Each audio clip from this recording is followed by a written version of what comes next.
Bonjour à toutes et à tous, bienvenue sur le site Lire pour se souvenir, à l'histoire avec un grand H. Ici, vous n'allez pas lire pour vous souvenir, mais plutôt écouter pour vous souvenir. Aujourd'hui, le thème étudié est une affaire nationale, l'affaire du Watergate. J'espère que ça va vous plaire. Et c'est parti!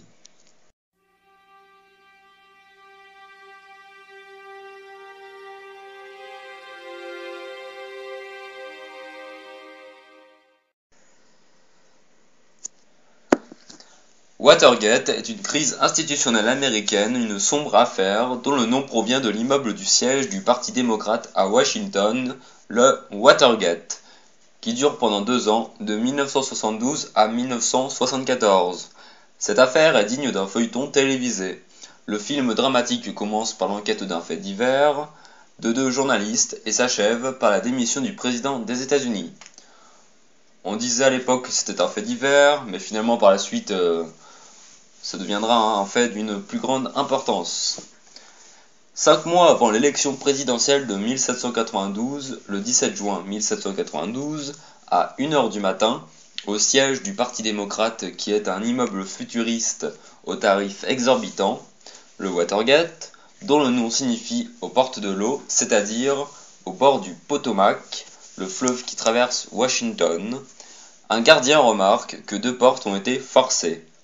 La police arrive et découvre 5 hommes en flagrant délit dans les locaux, équipés d'appareils électroniques et photographiques. Ils posent des écouteurs. Quelques heures plus tard, à 9h du matin, une dépêche décrit ces faits banals. Alfred Lewis est un vétéran qui depuis 35 ans suit les affaires de police pour le Washington Post. C'est un mi-flic, mi-reporter, une légende vivante de Washington, à l'instar d'un personnage de film.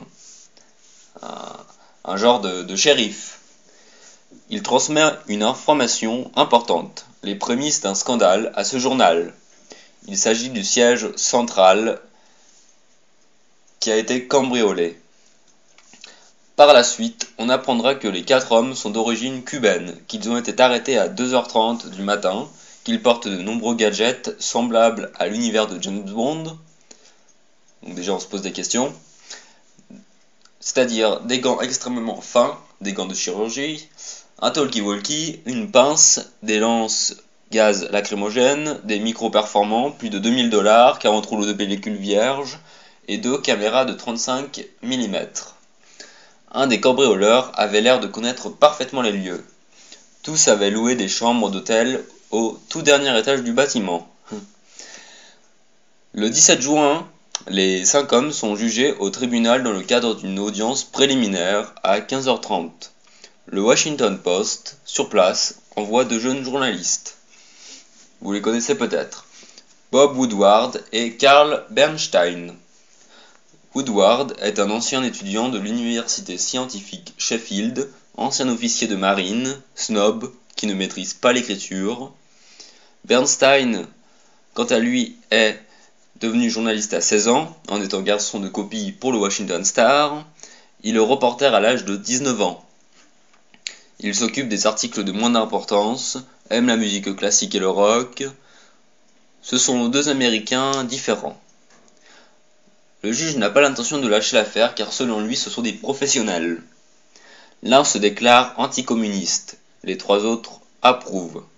Le 5e, quant à lui, est conseiller en sécurité à la CIA, James McCord. Dès lors, Woodward s'empresse de se rendre au siège du média. 8 journalistes s'emparent de l'affaire, qui est relatée le lendemain, un dimanche, dans le journal.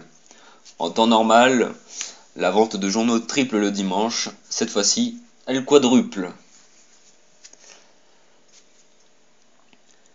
En 1972, nous sommes dans un contexte parfaitement favorable aux républicains et complètement néfaste pour les démocrates, à la veille de l'élection présidentielle. Le président Nixon aurait même 20% d'avance dans les sondages par rapport à ses concurrents. Un lien est établi entre le comité de réélection du président, le CRP, et cette affaire. Le Washington Post et le New York Times sont considérés comme des journaux qui protègent les faibles et défendent la loi.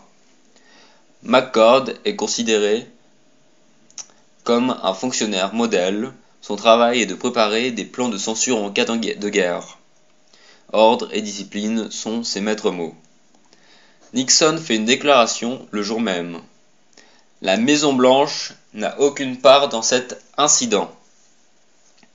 Le 22 juillet, Woodward découvre qu'un des 5 plombiers détient 25 000 $ sur son compte en provenance du Mexique.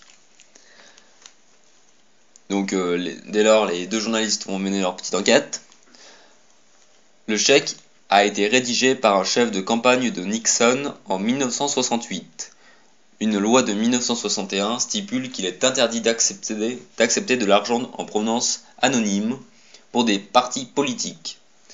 On peut penser que les républicains auraient fraudé. Richard Nixon est le 37e président le 20 janvier 1969. C'est un self-made man. Étant jeune, il aidait ses parents dans leur boutique. Il est un vieux routier de la politique qui a mené une vie d'effort, d'activisme et de travail. Durant ce mandat, il a accompli de nombreuses actions.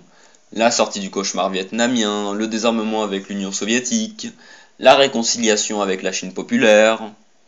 Et il a également assorti son nom au premier pas sur la Lune, utilisé son savoir-faire dans le but de désamorcer la crise américaine et adoucir une éventuelle révolte. Alors, voilà 6 mois que les deux journalistes travaillent d'arrache-pied en équipe, ils mettent leur nom après chaque article. Les lecteurs les surnomment même Woodstein. Le début de Woodward et la fin de Bernstein. Le pouvoir s'inquiète. Un comité de surveillance des médias est créé, il faut étouffer l'affaire.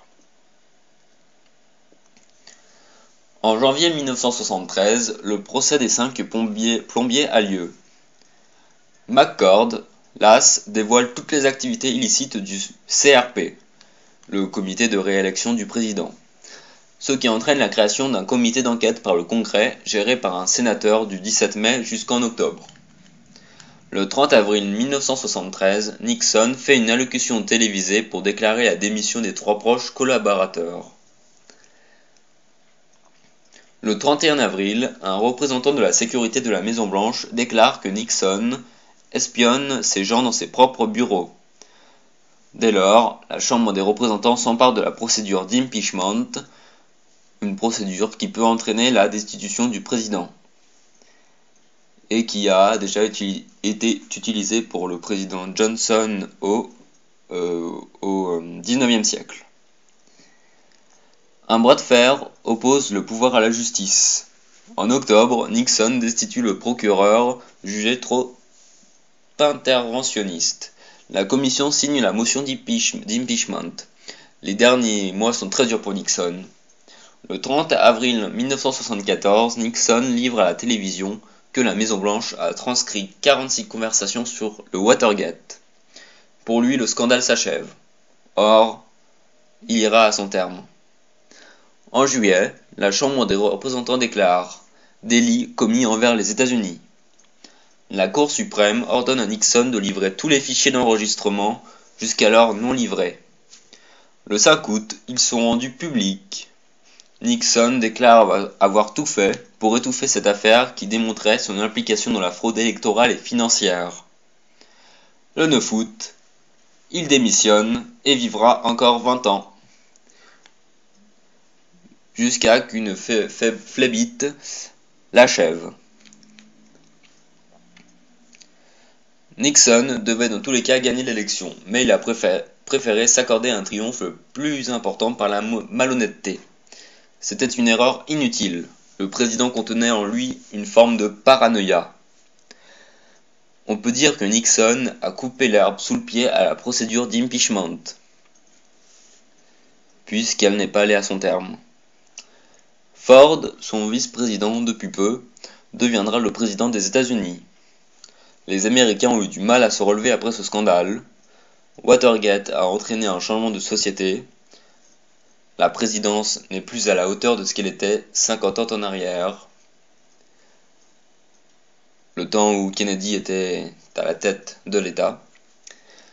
De plus, les États-Unis ont appris qu'ils sont comme les autres, qu'ils ne sont plus à part sur Terre. Le symbole américain n'est plus le même. Ça y est, cet épisode du 23 août 2014 s'achève et je vous dis à la prochaine pour un nouveau numéro.